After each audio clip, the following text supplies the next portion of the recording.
Dear students, आज हम हिस्सा अहादीस को शुरू करेंगे। बिस्मिल्लाहिर्रहमानिर्रहीम। इन्नमल आमालु बिन्नियात।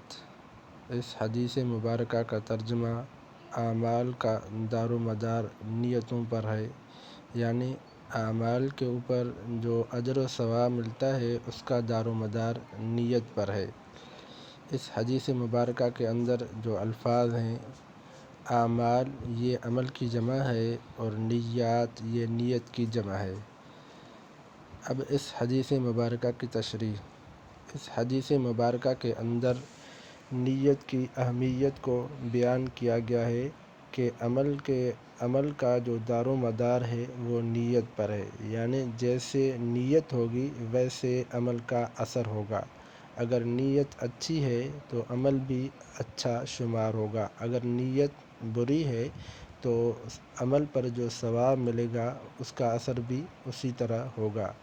इस हदीस का अगला जो हिस्सा है उसमें इस बात की वजाहत है कि एक आदमी ने नीयत की, हिजरत की, तो उस हिजरत एक अमल है। अब इस अमल पर जो अजर व सवाब है उस हिजरत की नीयत पर है।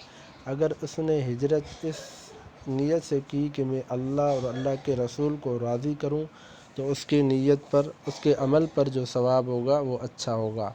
अगर उसने इस नीयत से हिजरत की कि ताकि मुझे दुनियावी चीज़ें मिलें या दुनियावी लिहाज से कोई फ़ायदा मिले, तो लिहाजा उसके इस हिजरत वाले अमल पर जो सवाब होगा वो उसी लिहाज से होगा।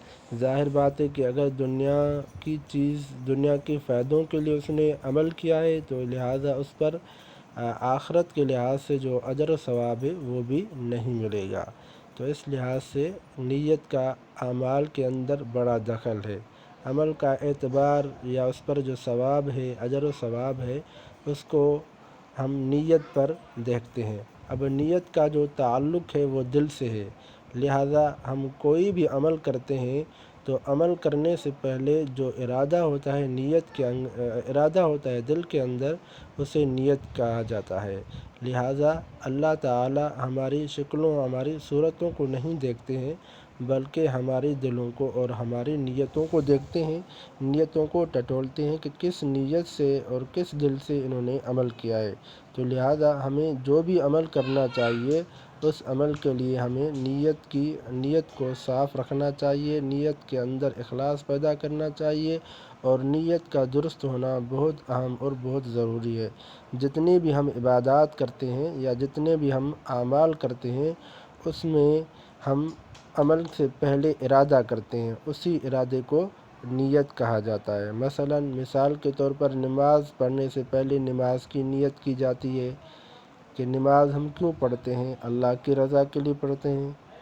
इसी तरह हम रोज़ा रखते हैं तो रोज़ा रखने से पहले